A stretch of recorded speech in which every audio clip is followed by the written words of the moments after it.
كنت تطلع بيننا في الكواكب كالبدور بل وأشرف منه يا سيدي خير النبي لا إله إلا الله لا إله إلا الله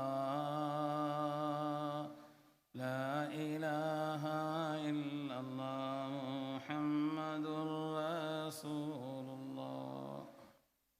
بسم الله الرحمن الرحيم. الحمد لله العظيم القدرة والشان شديد البطش والبرهان حافظ الدين والقرآن ما شاء الله كان ما لم يشاء لم يكن لا حول ولا قوة إلا بالله إن أريد إلا الإصلاح ما استطعت وما توفيقي إلا بالله عليه توكلت وإليه أنيب سبحانك لا علم لنا إلا ما علمتنا إنك أنت العليم الحكيم.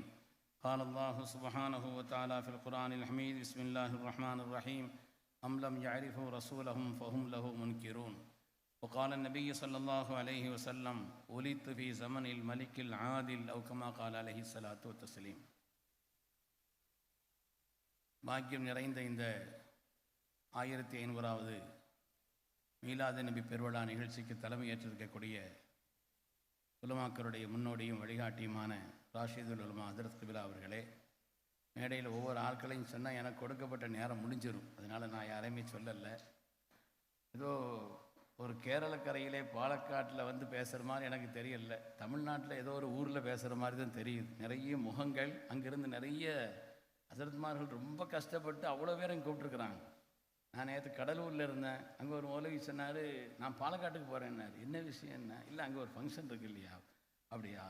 ஒவ்வொரு பகுதியிலிருந்தும் உலமாக்கள் ரொம்ப பெரிய ஆர்வத்தோடு, அதற்கெல்லாம் அடிப்படை காரணம் பாலக்காடு ஜமாத் உலமா சபையினுடைய சங்கைமிக்க பொறுப்பாளர்கள் மிகுந்த ஆர்வத்தோடு ரொம்ப கவனம் எடுத்துக்கொண்டு ஒவ்வொருவரையும் தனி அக்கறையோடு அவர்கள் அழைத்திருக்கிறார்கள்.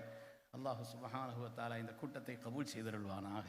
உலமாக்கள் மாத்திரமல்ல, உமராக்கள் தமிழ்நாட்டு நாங்கள் கூப்பிட்டாலே சில இடங்களுக்கு வர்றதுக்கு முன்ன பின்ன யோசிக்கிற ஆட்களையும் நாங்கள் பார்க்குறோம். அவங்களுக்கும் நிறைய வந்திருக்கிறாங்க. அல்ஹம்துலில்லாஹ். அல்லாஹ் நம்ம எல்லோரையும் கண்மணி முஹம்மது ரசூலுல்லாஹி ஸல்லல்லாஹு நீங்கள் சல்லாஹ்னு சத்தம் முடிச்சு சொல்லணும். ஊரில் சொல்லிக்கிட்டு இருக்கிறோம், கேரளா போய் பாருங்கள் சல்லாஹ்வுடைய திருநாமம் சொன்னால் எப்படி செலவாத்து சொல்கிறாங்கன்னு பாருங்கன்னு நாங்கள் அங்கே பாடம் நடத்திக்கிட்டு உட்காந்துருக்கிறோம். இங்கே வந்து செலவாத்து சொல்லுங்கன்னு உங்கள்கிட்ட நான் சொல்லக்கூடாது. அதனால் கண்மணி முஹம்மது ரசூலுல்லாஹி ஸல்லல்லாஹு திருநாமம் சொல்லப்படும் பொழுது அந்த செலவாத்து சொல்லி எல்லா நாடுகளுக்கும் நகரங்களுக்கும் ஊர்களுக்கும் மாநிலங்களுக்கும் நீங்கள் என்றும் முன்மாதிரியாக இருக்க வேண்டும் என்று அன்போடு கேட்டுக்கொண்டு, சங்கைக்குரியவர்களே, நமது உயிரினும் மேலான கண்மணி ரசூலுல்லாஹி ஸல்லல்லாஹு மகத்துவத்தை எந்த வார்த்தைகளால் சொல்லி அதை முடிப்பது? எதை சொல்லி முடிப்பது? எந்த துறையை எடுத்தாலும் சரி, என்ன நிலையை எடுத்தாலும் சரி, நம்முடைய கலிமாவிலிருந்து கபரு வரை ஸல்லல்லாஹு அலைஹி வஸல்லம் மகத்துவத்தை சொல்வதற்கு வேறு என்ன வேண்டும்? நம்முடைய கலிமாவில் ஆரம்பித்து கபரு வரை மக்காவினுடைய காஃபிர்கள் அல்லாஹுவை நம்பியிருந்தார்கள், இல்லைன்னு சொல்லல. வலைன் சால்தஹும் மன் ஹலகஸ் ஸமாவாத்தி வல் அர்த், வானம் பூமி படைச்சது யாருன்னு கேட்டா ல யகூலுன் அல்லாஹ், அல்லாஹ்னு சொன்னாங்க. அவங்களுக்கு பிரச்சனையே ஸல்லல்லாஹு அலைஹி வஸல்லம் தான். அதனால அதை சொன்னால்தான் கலிமாவும் பூர்த்தி ஆகிறது. அது மாதிரி ஆஹிரு ஃபித்னத்தின் அலல் முஃமின் ஸல்லல்லாஹு சொன்னார்கள். இந்த உம்மத்தினுடைய கடைசி, இந்த சமூகத்திலே முஃமின்களுக்கு உண்டான கடைசி ஃபித்னா கபரிலே வைக்கப்பட்ட பொழுது நமது உயிரினும் மேலான கண்மணி முஹம்மது ரசூலுல்லாஹி ஸல்லல்லாஹு அலைஹி வஸல்லம் காட்டப்பட்டு மா தகூலு ஃபீ ஹாதர் ரஜுல், இவர்கள் விஷயத்தினுடைய அபிப்பிராயம் என்ன என்று கேட்கப்படும். யார் முஃமின்களாக மூக்கின்களாக இருக்கிறார்களோ எல்லோரும் சொல்வார்கள் ஜாஅனா ஹாதா முஹம்மது ரசூலுல்லாஹ் ஜாஅனா பில் பையினாத்தி வல் ஹுதா, இவர்கள் தான் எங்கள் தலைவர் முஹம்மது ஸல்லல்லாஹு அலைஹி வஸல்லம் என்று ஆனந்தத்தோடு சொல்வார். அல்லாஹ் நமக்கும் அந்த நசீபை தந்தருள் புரிவானாக. அதனாலே அங்கே வரை கபரு வரை தொடர்கிறது. எந்த விஷயத்தில் ஸல்லல்லாஹு அலைஹி வஸல்லம் மகத்துவத்தை நாம் சொல்லி முடிப்பது? உடைய திருநாமத்திலிருந்து ஆரம்பித்து, உடைய திருநாமமே முஹம்மது என்ற திருநாமம். புகழப்பட்டவர்கள், புகழப்படக்கூடியவர்கள் என்று புகழுக்கு உரியவர்கள். ஒரு ஆய்வாளர், ஒரு யூதர் ஆய்வு செய்து சொல்கிறார், உலகத்தில் ஏதாவது ஒரு தலைவர் வாழ்ந்த அல்லது வாழுகின்ற ஏதாவது ஒரு தலைவரை பற்றி இந்த உலகத்தில் அதிகம் சொல்லப்படக்கூடிய ஒரு பெயர் எந்த தலைவர்? ஒரு யூதர் ஆய்வு செய்கிறார். இறைவனுக்கு பின்னாலே இந்த உலகத்திலே அதிகம் சொல்லப்படக்கூடிய ஒரே பெயர், ஒரே தலைவர் ஹஜ்ரத் முஹம்மது ரசூலுல்லாஹி ஸல்லல்லாஹு அலைஹி வஸல்லம். பெருமக்களே, ஏனென்று சொன்னால் ஒவ்வொரு பள்ளியிலையும் அவர் பாங்க மட்டும்தான் ஆய்வு செய்து சொல்றார். ஒவ்வொரு பள்ளியிலேயும் ஒவ்வொரு நாளும் அஷ்ஹது அல்லா இலாஹ இல்லல்லாஹ் என்பதை தொடர்ந்து அஷ்ஹது அன்ன முஹம்மது ரசூலுல்லாஹ் என்று ஒவ்வொரு பள்ளியிலும் 10 தடவை சொல்லப்படுகிறது. உலகத்தில் தோராயமாக 45 லட்சம் மஸ்ஜிதுகள் இருக்கிறது. தோராயமாக 45 லட்சம் மஸ்ஜிதுகள் இருக்கிறது. 45 லட்சம் இண்டு 10 கணக்கு போட்டா ஒரு நாளைக்கு 4.5 கோடி தடவை. உலகத்தில் ஏதாவது ஒரு தலைவரை பற்றி ஒரு நாளைக்கு 4.5 கோடி தடவை நினைவு கூறுறாங்களா? பாங்கு பாங்கிலே அவருடைய திருநாமம் சொல்லப்படாவிட்டால் பாங்கு கூடாது. அது ஏதோ பாலக்காட்டில் சொல்லணும், கோயம்புத்தூரில் சொல்லக்கூடாதுன்னு ரப்பினுடைய உத்தரவு சொல்லப்பட்டே தீர வேண்டும். அல்லாஹு தஆலா அவனுடைய திருநாமம் முதல் எல்லாவற்றையும் மேன்மையாக்கி வைத்திருக்கிறான். லம்மல் இலாஹு சுமன் நபிய் மஅஸ்மிஹி இத் கால ஃபில் ஹம்ஸில் முஅذினு அஷ்ஹது. ஹஜ்ரத் ஹஸ்ஸான் அல்லாஹ் தஆலா சொல்வார், அல்லாஹு தஆலா அவனுடைய திருநாமத்தை அந்த அளவிற்கு, அவருடைய திருநாமத்திலிருந்து ஆரம்பித்து ஒவ்வொன்றையும் பார்த்தால் எல்லாம் பாக்கியமானது, எல்லாம் அருளானது. அவர்கள் தொடர்பல்ல. இனிமேல் இகாமத்து மற்ற ஒவ்வொரு காரியத்தையும் உலகத்தில் ஏதாவது ஒரு காரியம் அல்லாஹ் தன்னையும் மலக்குமார்களையும் சேர்த்து சொல்லி இருக்கிறானா? இன்னல்லாஹு வ மலாயிகத்தஹு யுஸல்லூன அலன் நபி யா அய்யுஹல்லதீன ஆமனூ ஸல்லூ அலைஹி வ ஸல்லிமூ தஸ்லீமா. அல்லாஹும்ம ஸல்லி வ ஸல்லிம். உலகத்தில் அல்லாஹும் அல்லாஹ்வுடைய மலக்குகளும் எல்லா காலங்களும் அல்லாஹ்வுடைய ஹபீபின் மீது ஸலவாத்து சொல்லிக் கொண்டே இருக்கிறார். முஃமின்களே, நீங்களும் சொல்லுங்கள் ஸலவாத்தும் ஸலாம். அல்லாஹ்வுடைய அந்தஸ்தை அவ்வளவு மேன்மையாக்கி இருக்கிறான். உங்களுடைய பெயர் சொல்லப்படாத பாங்கு கூடாது, அருள்நாம் உச்சரிக்கப்படாது, இகாமத்து கூடாது. தொழுகை என்பது ரப்புக்கு சொந்தம். ஆனால் அந்த தொழுகையிலே கூட சலாமும் சலவாத்தும் நபியின் மீது சொல்ல வேண்டும். பெருமக்களே, மஸ்ஜிதுன்னு சொன்னா சுஜூத் செய்கிற இடம் நமக்கு தெரியும். என்ன, தொழுகையினுடைய அடிப்படையில் சுஜூத் செய்கிறது தான். ஆனால் அந்த தொழுகையிலே கூட ஒரு தொழுகை சுஜூத் இல்லை, ஆனால் சலவாத் இருக்கிறது சலாத்து ஜனாசாவிலே.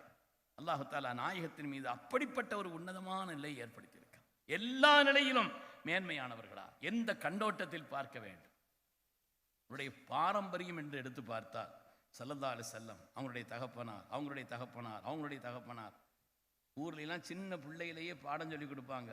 மக்க முஹம்மது நபி வீரந்து மதீனம் மௌத்தாகி அடங்கினரே, தக்கத்தாயார் வேயர் ஆமீனாமா, தகப்பனார் அப்துல்லா பாட்டனார் வேர், ஷக்கின்றி அப்துல் முத்தலிபாம், சங்கையுள்ள ஹாஷிம் பாட்டனாராம். ஒவ்வொரு ஆட்களுடைய ஆளுமை, அப்துல்லா அவர்களை பற்றி பேசினால், அப்துல் முத்தலிப் அவர்களை பற்றி பேசினால், அது மாதிரி அவங்களுடைய முன்னோர்களுடைய அந்த பரம்பரையினுடைய ஆளுமையும் வலிமையையும் அவர்களுக்கு அல்லாஹ் அளித்திருந்த தனி திறமைகளையும் பேசினாலே ஒரு ஜீன்னு சொல்லுவாங்க இல்லையா, அந்த பரம்பரைக்குன்னு ஒரு உயர்வு இருக்கும் அல்லவா. எல்லாவற்றையும் அல்லாஹ் நாயகத்திற்கு இணைத்து கொடுத்தார். அவர்களுடைய ஹஜ்ரத் அப்துல்லா அவர்கள் ஆளுமை, அவர்களுடைய அழகிலும் அவருடைய திறமையிலும் மேம்பட்டவர்கள். அது மாதிரி நூர்ந்து போன ஜம்சம் கிணறை இந்த உலகத்திலே கண்டுபிடித்து சமூகத்திற்கு தந்தவர்கள் ஹஜ்ரத் அப்துல் முத்தலிப் அவர்கள். எப்பொழுதுமே வஹ்தானியத்திலே உறுதிப்பாடானவர்களாக, அல்லாஹ்வுடைய இபாதத்திலே தனித்தன்மை உள்ளவர்களாக, தவம் இருக்கக்கூடியவர்களாக, மக்கள் ஏதாவது வாழ்க்கையில் கஷ்டப்பட்டால் அவர்களை வசீலாவாக ஆக்கிய ரப்பிடத்தில் துவா செய்தால் அந்த கஷ்டங்கள் நீக்கிவிடும் அளவிற்குண்டான மேன்மை பெற்றவர்களாக அப்துல் முத்தலிப் அவர்கள் இருந்தார். அவருடைய பரம்பரை என்று பார்த்தார். அது மாதிரி அவருடைய சந்ததி தொடர் என்று பார்த்தால் அருந்துபடா சந்ததி, அல்லாஹ் நாயகத்திற்கு கொடுத்த மகத்துவம், கியாமத்து வரை தொடரும் சந்ததி. அல் மஹதி மின் இத்ரதி வ மின் அவுலாதி ஃபாத்திமா. இமாம் மஹதி அவர்கள் கியாமத்தினுடைய நெருக்கத்தில் வருவார்கள். என்னுடைய பிள்ளை ஃபாத்திமாவினுடைய வழித்தோன்றலில் வருவார்கள். கியாமத்து வரை தொடரக்கூடிய மகத்தான சந்ததி அல்லாஹு தஆலா கொடுத்தார். அது மாதிரி உலகத்தில் குர்ஆன் ஷரீஃபிலே அல்லாஹு தஆலா ஒவ்வொரு நபிமார்களுக்கும் வழங்கப்பட்ட தனித்திறமையை அல்லாஹ் சொல்கிறான். அவங்களுக்குன்னு தனியான சில திறமைகள், ஆளுமைகள் என்று இருந்தது. ஆனால் ஸல்லல்லாஹு அலைஹி வஸல்லம் பொறுத்தவரையில் ஒரு குறிப்பிட்ட திறமை இல்லை. உதாரணமாக தாவூத் அலைஹிஸ்ஸலாமுக்கு அல்லாஹ் இரும்பு வசப்படுத்தி கொடுத்திருந்தான். சாலிஹ் அலைஹிஸ்ஸலாமுக்கு ஒரு ஒட்டகத்தை கொடுத்தான். மூசா அலைஹிஸ்ஸலாமுக்கு ஒரு அசாவை கொடுத்தான். ஈசா அலைஹிஸ்ஸலாமுக்கு மருத்துவத்திலே மேன்மையானவர்களா ஒவ்வொரு துறையிலையும் மேம்பட்டு ஆக்கினான் என்றால் ஸல்லல்லாஹு அலைஹி வஸல்லம் பொறுத்தவரையிலே வஅல்லமக மாலம் தகுன் தஅலம், நீங்கள் அறியாத எல்லா ஞானத்தையும் அல்லாஹ் உங்களுக்கு கற்றுத் தந்தான். இந்த துறை அந்த துறைன்னு சொல்லல, எல்லா துறைகளையும், எல்லா இயல்களையும், எல்லாவற்றை பற்றி உண்டான ஆற்றலையும் அல்லாஹ் அவர்களுக்கு வழங்கினார். இந்த துறை உதாரணம் சொல்லணும்னா ஒரு ஹதீஸிலே உள்ள உதாரணங்களை சொல்ல வேண்டும். எந்த துறை நாயகத்திற்கு தெரியாது. ஒரு தடவை ஸல்லல்லாஹு அலைஹி வஸல்லம் ஒரு 2 பேரை கூட்டி ஒட்டகம் காணா போயிடுச்சு, போய் தேடிட்டு வாங்கன்னு சொன்னாங்களாம். என்னுடைய ஒட்டகம் காணா ஆயிடுச்சு, அதை பக்கம் தேடிட்டு வாங்கன்னு சொன்னாங்களாம். அந்த கூட்டத்தில் இருந்து ஒரு முனாஃபிக்கு சொன்னாராம். இந்த முனாஃபிக் வருதுன்னு சொல்கிறான், 7வது வானத்திலிருந்து அப்படி செய்தி வருது, வானங்களிலிருந்து எனக்கு இப்படி செய்தி வருதுன்னு சொல்கிறாரு. அவர் ஒட்டகம் எங்கே நிற்குதுன்னு அவருக்கு தெரியலையே. ஹுபிருக்கும் பி ஹபரி ஸமா வலா எதிரி ஐன நாகத்துஹு, வானத்திலிருந்து அப்படி செய்தி வருது இப்படி செய்தி வருதுன்னு சொல்றாங்களே, அவங்களுடைய ஒட்டகம் எங்க நிற்குது அவங்களுக்கு தெரியலையேன்னு சொன்னானா. சஹாபாக்கள்லாம் ஸல்லல்லாஹு மகத்துவம் தெரிந்த கண்ணியமிக்க சஹாபாக்கள் அவங்க கோபத்தில் அவரை நெருங்க முற்பட்ட பொழுது ஸல்லல்லாஹு சொன்னாங்க, எங்கேயும் ஃபித்னாவை தான் வைக்கணும், ஃபித்னா பண்ணுறவனும் வச்சிடக்கூடாது, அது பெரிய ஃபித்னாவாகிடும். அதனால் இங்கே வாங்கன்னு கூப்பிட்டு அவரையும் கூப்பிட்டாங்களாம். அவர் 2 பேரை கூட அனுப்பி, போங்க இன்ன இடத்தில் என்னுடைய ஒட்டகை இன்ன திசையை நோக்கி இன்ன பொருள் சாப்பிட்டுக்கிட்டு இருக்குது, போய் கூப்பிட்டு வாங்கன்னு சொன்னாங்க. போயாச்சு. அதே மாதிரி கூட 2 சஹாபாக்கள் போனாங்க. அந்த ஒட்டகம் அந்த திசையை நோக்கி அந்த பொருளை சாப்பிட்டுட்டு இருந்துச்சு, கூப்பிட்டு வந்தாச்சு. பார்ட்டிக்காரன் இன்னும் முடியலை. அவன் சொன்னானா, இது அப்பதையே சொல்லியிருந்தா இந்த கேள்வியே வந்திருக்காது, இது அப்பதையே சொல்லியிருந்தா ஒட்டகை நடந்து நிற்கிறது, பிடிச்சிட்டு வாங்கன்னா பிடிச்சிட்டு வந்துட்டு போகிறோம், காணலில் தேடிட்டு வாங்கன்னு சொன்னதுனால தானே பிரச்சனைன்னு சொன்னானா. சொல்லாத 2வது கூப்பிட்டாங்களாம், என் ரப்பு எதை சொல்கிறானோ அதைத்தான் சொல்லுவேன், எப்போ சொல்கிறானோ அப்போதான் சொல்லுவேன், எவ்வளவு சொல்கிறானோ அவ்வளோதான் சொல்லுவேன். அல்லாஹ் அறிவித்திருந்தான், எல்லாம் தெரியும். ஆனால் எதை எப்பொழுது எங்கே எவ்வளவு சொல்ல வேண்டுமோ என்று ரப்பின் கட்டளையின் பிரகாரம் தான், அதற்கு மாற்றமான அந்த வார்த்தை சொல்ல மாட்டேன். எல்லா துறைகளிலும் தேர்ச்சி. எனக்கு கடந்து செல்வதற்கே மனசு வரல. எந்தெந்த துறைகளிலெல்லாம் இன்றைய நவீன காலகட்டத்தினுடைய அந்த துறைகளிலேயும் ஸல்லல்லாஹு ஒரு வார்த்தையை சொன்னால் நீங்கள் ஆச்சரியப்படுவீர்கள். அப்படிப்பட்ட நவீன காலகட்டத்தினுடைய இந்த துறைகளின் அதனுடைய அடிப்படைகளை எல்லாம் சொல்லி தந்தவர்கள் கண்மணி முஹம்மது ரசூலுல்லாஹி ஸல்லல்லாஹு அலைஹி வஸல்லம். விவசாயமா, வியாபாரமா, நவீன தொழில் துறைகளா, விஞ்ஞானமா, ஆன்மீகமா, எல்லாவற்றிற்கும் உச்சமா. அது மாதிரி இந்த உலகத்தில் அவருடைய சாதனைகளையும் மகத்துவத்தையும் புரிவதற்கு வேற ஒண்ணுமே வேண்டாம், சஹாபிகளை பார்த்தால் போதும்.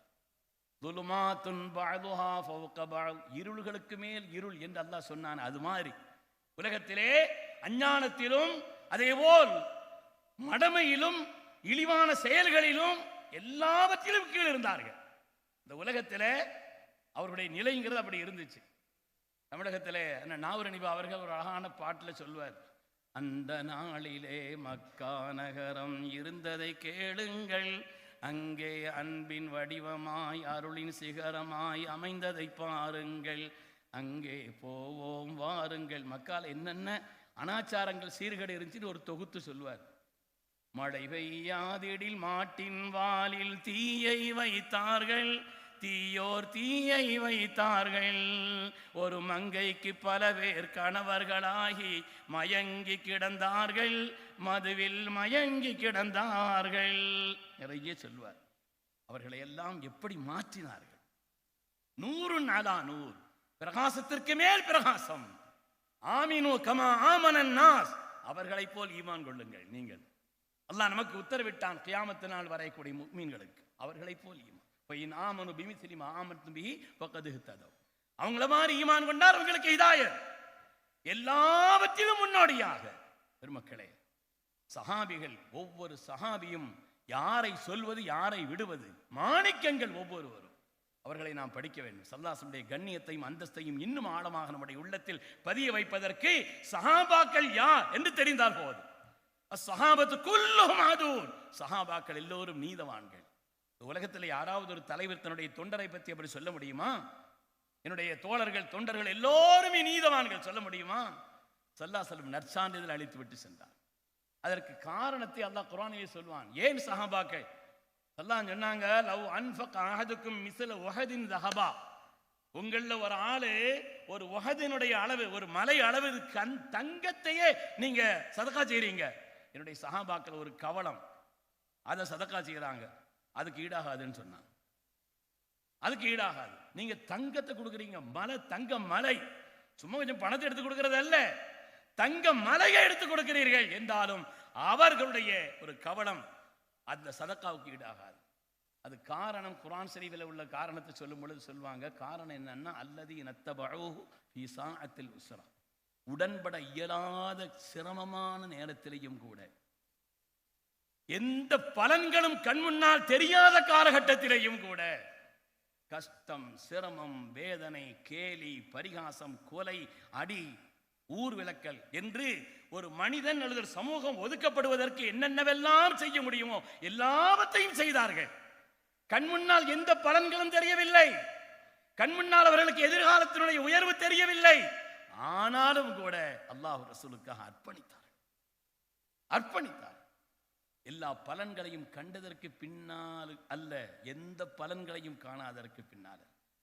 அல்லாஹ் குர்ஆனில் சொல்லுவான், லா யஸ்தவி மின்கும் மன் அன்ஃபக மின் கபலில் ஃபத்ஹி வ காத்தல். எல்லாரும் ஒண்ணு அல்ல, அவங்களும் நம்மளும் செலவு செய்யறது ஒண்ணா? அது மாத்திரமல்ல, வாழ்க்கையிலே வளங்கள் வந்த பிறகும் கூட அந்த வளங்களிலும் இன்பங்களிலும் தங்களை ஆட்படுத்தி விடாமல் அப்பொழுதும் தியாகத்திற்கு தயாரானார். ஆட்சி, அதிகாரம், வலிமை எல்லாம் கண் முன்னால் இருந்தது, அதுக்கு ஆசைப்படல. ஒரு செய்தியை சொல்லி முடிக்கிறேன், எனக்குள்ள நேரம் முடிஞ்சிருச்சுன்னு நினைக்கிறேன். சில நேரம் ஆயிடுச்சு, நான் அதனால அதை சொல்வதற்கும் கூட இல்லை. சொல்லாமல் இருந்தால் விட்டுறலாம், சொல்லிட்டு முடிக்கிறேன்னு சொன்ன பிறகு சொல்லாமல் இருக்கக்கூடாது இல்லையா? மதீனா முனவ்வரா ஸல்லல்லாஹு அலைஹி வஸல்லம் வஃபாத் ஆயிட்டாங்க. வஃபாத்தான பின்னால் மதீனா வாசிகள்லாம் கூடினாங்க. இவ்வளவு நாளும் ஸல்லல்லாஹு அலைஹி வஸல்லம் நம்ம ஊருக்கு வந்திருந்தாங்க. சஹாபாக்கள் மக்காவிலிருந்து வந்திருக்காங்க. அவங்கள பூரா அகதிகளாக நம்ம பராமரித்தோம், சொத்துக்களை கொடுத்தோம், எல்லா வசதியும் செய்து கொடுத்தோம். இப்போ ஸல்லல்லாஹு அலைஹி வஸல்லம் வஃபாத் ஆயிட்டாங்க. அதனால நாம் எல்லாரும் கூடி மதீனா வாசிகளில் ஒரு ஆளை தலைவராக தேர்ந்தெடுப்போம்னு தகீஃப் பனு சாயிதால கூடி எல்லாரையும் சேர்ந்து சஅத் இப்னு உபாதா ரலியல்லாஹு அவர்களை தலைவராக தேர்ந்தெடுப்பதற்கு கூடியிருக்கிறாங்க. இந்த செய்தி அதற்கு உமர் ரலியல்லாஹு தஆலாவுக்கு செய்தி. அவங்க உடனே சித்திக் நாயகத்தை அழைத்து கொண்டு வருகிறார். வந்த உடனே சொன்னாங்க, உண்மைதான், நாங்கள் எல்லோரும் மதீனா வர்ற நேரத்தில் ஒன்றுமே எங்கள்கிட்ட இல்லை, நீங்கள் தான் அரவணைத்தீர்கள், இடம் கொடுத்தீர்கள், தங்க இடம் தந்தீர்கள். அல்லாஹ் சொன்ன மாதிரி உங்களில் அல்லாஹ் வல்லதீன தப்பபு உத்தார வல் ஈமான மின் கப்லிஹிம் யுஹிப்பூன மன் ஹாஜர இலைஹிம், ஹிஜ்ரத் செய்து வந்தவர்களை அவ்வளவு நேசித்தீர்கள், இல்லங்களை தயார் செய்து வைத்திருந்தீர்கள் என்றெல்லாம் அல்லாஹ் பாராட்டுகிறான். அப்படி எல்லாம் தந்தீங்க.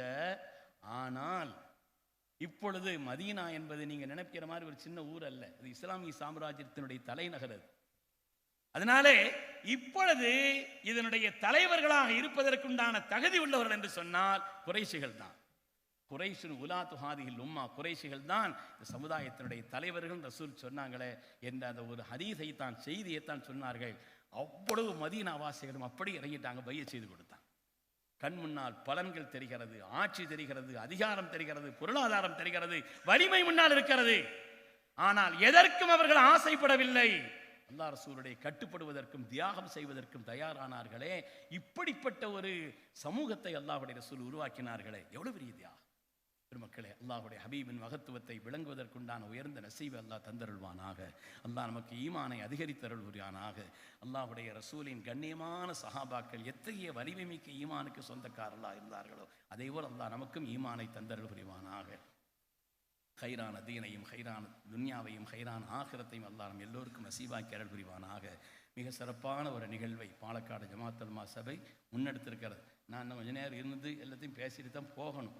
ஆனால் நாளைக்கு அவசரமாக சென்னை செல்ல வேண்டிய ஒரு நிலை இருக்கிறது. என்ன, வருகின்ற 21ஆம் தேதி தமிழ்நாட்டில் தமிழக அரசாங்கத்தினுடைய ஒரு நிலையை மீலாது நபி பெருவிழா நடைபெற இருக்கிறது. அங்கே உள்ள முதலமைச்சர் மற்றவங்கள்லாம் கலந்து கொள்ளக்கூடிய ஒரு நிலை, அது சம்மந்தப்பட்ட ஒரு ஆலோசனையும் நாளைக்கு சென்னையில் முக்கியமாக இருக்குதுங்கிறதுனால நான் அசத்திட்ட சொன்னேன், அங்கேருந்து ஒரு ஃபோன் வந்திருக்குது, அவசரமாக போகணும்னு சொல்லி.